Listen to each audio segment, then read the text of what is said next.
Nehemiah in chapter 7 is now getting ready to pass the baton over to somebody in leadership. And he looked for somebody who was not educated, popular, famous, or wealthy. He looked for somebody who feared God, reverenced God, respected God, and somebody who was reliable, dependable, faithful. Yes, class? And that person's name was Hananiah and Hanani. Now, Hanani was the same guy when Jerusalem walls are broken down, city gates were burned. Nehemiah is on the scene. First person he encountered was a man by the name of Hanani. And he asked him, how is Jerusalem? How's everybody doing? How are the citizens? And Hanani gave him a straightforward, no beating around the bush answer. He said, man, things are bad.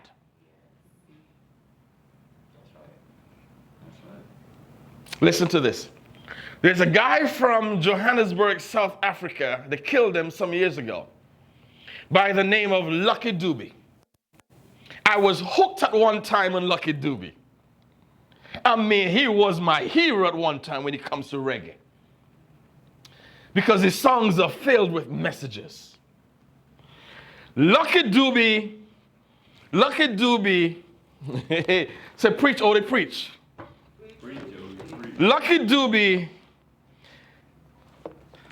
had a song out, and the song titled The Way It Is. The way it is. Everybody say the way it is. The way it is. If we were to change it, we can say this is the way it is, or this is the way things are. And in the song he said, now that you got what you wanted, you don't even know my name. It's so funny we don't talk anymore. He said, be good to the people on your way up the ladder because you need them on your way down. And he said his chorus is all this. That's the way it is. 4 times in his chorus he said, that's the way it is. That's the way it is. That's the way it is. Be good to the people on the way up the ladder because you're going to need them on your way down. Amen. He's right. He's right. This man, Nehemiah, was good to Hanani, took his advice, took what he told him seriously about Jerusalem. And now, had he not been good to Hanani, now that he's ready to leave, he needs the same man on his way out the door, Hanani. Are you hearing me, somebody? Yes. That's why, listen to me. I don't care how good you think you are. Be good to the people as you're going up the ladder. Because you don't know what's going to happen and you're going to need them on your way back down the ladder. Jeffrey, be good to the people on the way up the ladder because you're going to need them on your way down. That's the way it is in life. Be good to your uncles as you're going up the ladder because you're going to need me on the way down.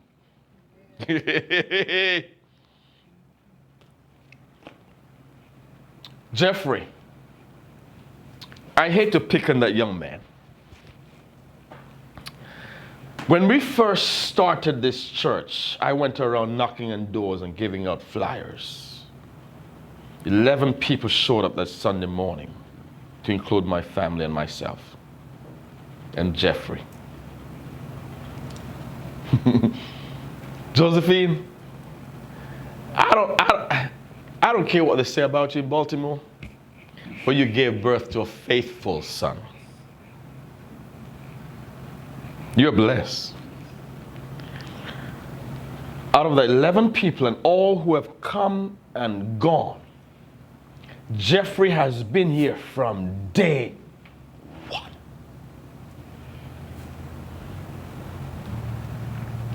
I could have rewarded Jeffrey by taking him to lunch a couple times. I said, man, you've been a blessing to us.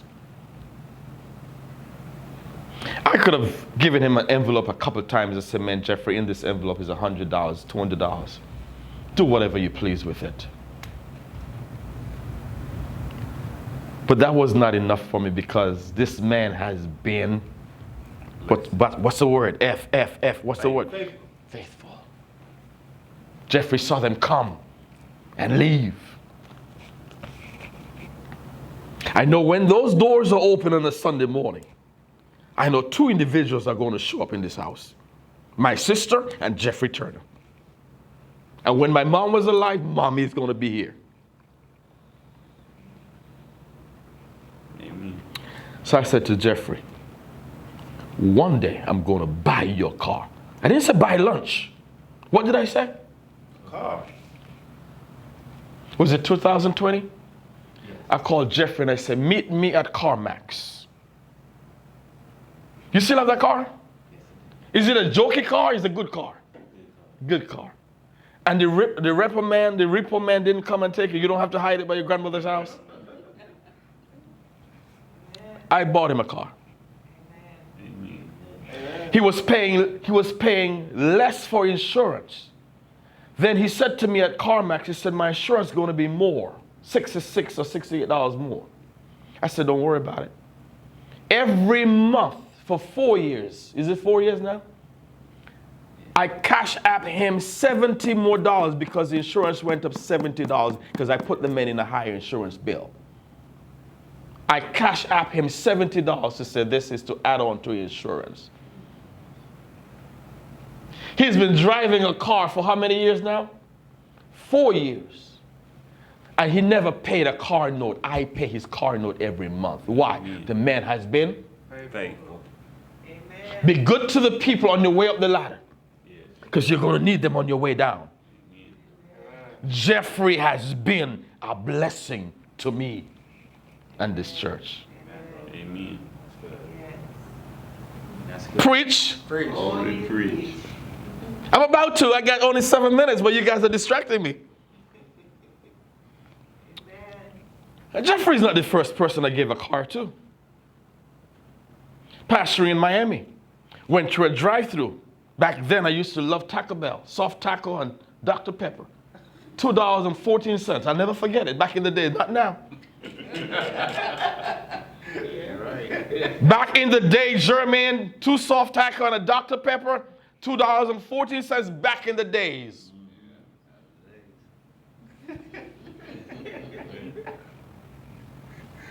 I don't know why the devil put Taco Bell close to a church. The devil was a liar. Went to Taco Bell one day, saw a young man, 18 years of age, Puerto Rican, long curly hair, gold cap, Matthias Torres. Gave him a gospel tract with our church stamp on the back. I said, come to church. He took the tract. Didn't come the first Sunday. Following Sunday, showed up in short pants, sat in the back.